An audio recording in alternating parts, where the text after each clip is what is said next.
अस्सलाम वालेकुम मेरे बहन भाइयों, कैसे हैं आप? खैरियत से हैं? अल्लाह ताला आप सबको खुश रखे, शादबाद रखे, जहाँ भी रखे। तो आज मैं आपके लिए साथ शेयर करूँगी अपनी दो रेसिपी। एक रेसिपी है मेरी काली तोरी की, जो मुझे बहुत पसंद है और बड़ी आसानी से बनने वाली रेसिपी है। तो मैंने कहा कि क्यों ना मैं आपके साथ शेयर करती हूँ कि मैं कैसे बनाती हूँ। दूसरी रेसिपी मेरी कद्दू वाली है, इसका मैं रायता बनाऊँगी और ये भी आपके साथ शेयर करूँगी। तो यहाँ पे देखें जी, प्याज और टमाटर को मैंने अच्छी तरह से चॉप किया और फिर मैंने इसमें डाली सब्ज़ मिर्चें और उनको भी मैं प्याज और टमाटर की तरह अच्छी तरह से चॉप कर लूँगी। बिल्कुल आप इसको अच्छी तरह से किसी भी चीज़ में इसको चॉप कर सकते हैं। जूसर में चॉप कर लीजिएगा, चाहे ये हैंड वाली मशीन में आप इसको चॉप करें। यहाँ पे मैंने ले ली है काली तोरी और ये 1 किलो काली तोरी है। और यहाँ पे देखिए जी, मसाला मेरा बिल्कुल ये बारीक मैंने इसका तैयार किया, मैं आपको दिखाती हूँ। बिल्कुल ये दानेदार और बारीक है। जितना बारीक आपका मसाला होगा हंडिया उतनी ही जल्दी आपकी तैयार हो जाएगी। तो यहाँ पे मैं डालूँगी 1 टीस्पून सुरख मिर्च, क्योंकि हमने इसमें सब्ज़ भी डाली है। और यहाँ पे 1 ही चम्मच मैं इसमें डालूँगी नमक। आप अपने टेस्ट के हिसाब से ज़्यादा कम कर सकते हैं या अपनी सब्ज़ी के लिहाज से। और 1 ही चम्मच इसमें हल्दी और सूखा धनिया पिसा हुआ मैंने इसमें डाला है। ये इसकी खुशबू बड़ी खूबसूरत और मज़े की आती है। यहाँ पे मैंने ये मसाले इसमें डाल दिए हैं।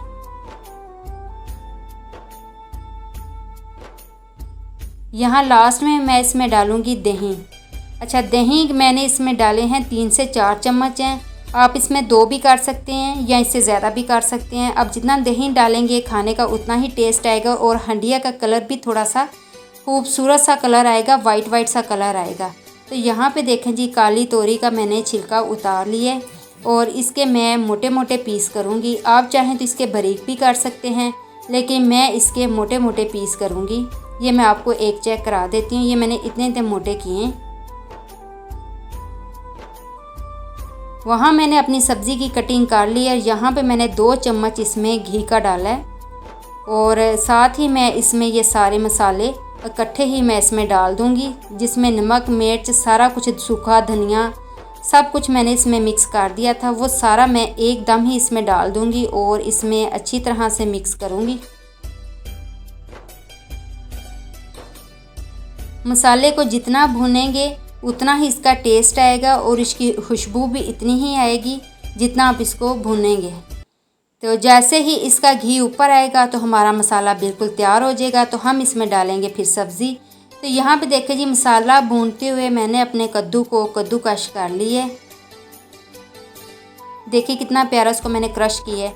और यहाँ पे देखें जी, मैंने जो अपनी काली तोरी काटी थी उसको मैंने पानी में डिप कर दी है। और यहाँ पे मेरा मसाला बिल्कुल रेडी है। ऑयल इसका ऊपर आ चुका है। तो हम लोग इसको डालेंगे अब इसमें अपनी काली तोरी। बहुत मज़ेदार ये रेसिपी आप ज़रूर ट्राई कीजिएगा, बहुत जल्दी बनने वाली है। इकट्ठे मसाले मैंने इसमें सारे डाल दिए थे और अब मैं इसमें डालूँगी काली तोरी और इसको करेंगे हम लोग अच्छी तरह से मिक्स।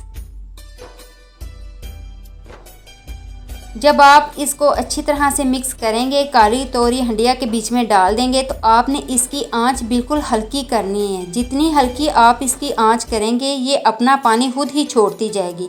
मैंने इसकी आंच बिल्कुल हल्की कर दी है ताकि ये भिंडी काली तोरी जो सी है ना, अपने ही पानी में पकती जाएगी। जितनी आप तेज़ आंच इसकी रखेंगे आपको एक्स्ट्रा पानी डालना पड़ेगा, लेकिन मैं इसमें एक्स्ट्रा पानी नहीं डालूँगी। हल्की आंच पे मैं इसका ढक्कन दे के इसको रख दूंगी और ये पकती जाएगी। यहाँ पे हमने जो कद्दूकश किया हुआ था कद्दू, यहाँ पे हमने एक देचकी ली है और देचकी के अंदर हम लोग डालेंगे पानी। पानी हमने इतना डालना है कि जितना हमारा कद्दूकश हमने जो किया हुआ है वो अच्छी तरह से इसमें डिप हो जाए। तो यहाँ पे हमने 1 चम्मच इसमें हमने डाला है नमक। जैसे ही पानी को उबाल आए या पानी आपको पता चले कि ये गर्म हो चुका है, तो आप इसमें ये कद्दूकश किया हुआ कद्दू इसमें आप सारा डाल दीजिएगा और इसे अच्छी तरह से पानी में डिप कर दीजिएगा।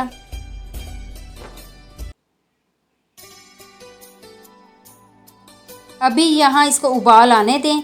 हम अपनी हंडिया को चेक कर लेते हैं। यहाँ पे देखें जी, काली तोरी ने अपना पानी छोड़ना शुरू कर दिया है और इसी पानी में ये पकती जाएंगी और हम लोग फिर इसका ढक्कन बंद कर देंगे। और दूसरी तरफ ये देखें जी, इसको उबाल आ गए हैं।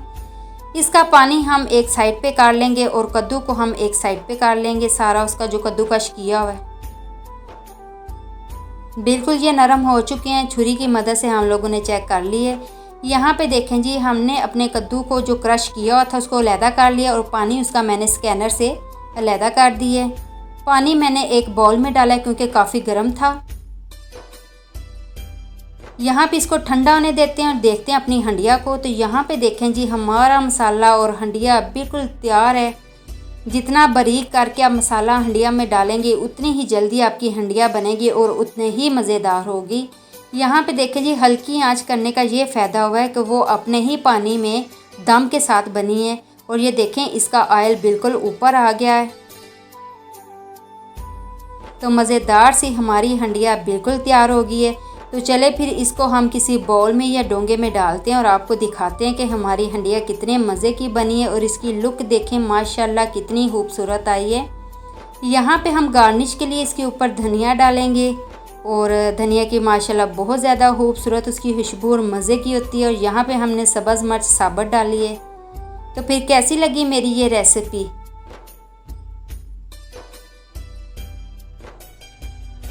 तो दूसरी तरफ देखते हैं कि हमारा जो कद्दू हमने जो उसको ठंडा किया है, एक बाउल में हम लोगों ने दही ले लिया। दही के अंदर हम डालेंगे काली मिर्च यानी कि ब्लैक पेपर और ज़रूरत के मुताबिक हम लोग इसमें नमक को डाल लेंगे।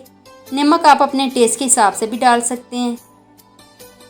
मैंने 1 टीस्पून इसमें नमक डाला है और 1 ही टीस्पून इसमें काली मिर्च का डाला है और इसको अच्छी तरह से मिक्स कर लूँगी। मिक्स करने के बाद जो कद्दू हमने रखा हुआ था ठंडा करने के लिए, हम लोग वो दही के अंदर उसको ऐड करके और उससे भी अच्छी तरह से मिक्स कर लेंगे और बहुत मज़ेदार ये रायता बन जाता है। आप इसको चम्मच के साथ वैसे भी खा सकते हैं, चावलों के साथ भी खा सकते हैं और रोटी के साथ भी इसको इस्तेमाल कर सकते हैं। तो कैसी लगी मेरी ये दोनों रेसिपी? अगर आपको मेरी ये रेसिपी पसंद आई है तो प्लीज़ इसको लाइक कीजिएगा, शेयर कीजिएगा और सब्सक्राइब कीजिएगा। अपनी दुआओं में मुझे और मेरी फैमिली को याद रखिएगा। अब आपसे इजाज़त चाहती हूँ, फिर मिलेंगे एक नई रेसिपी के साथ। अल्लाह हाफिज़।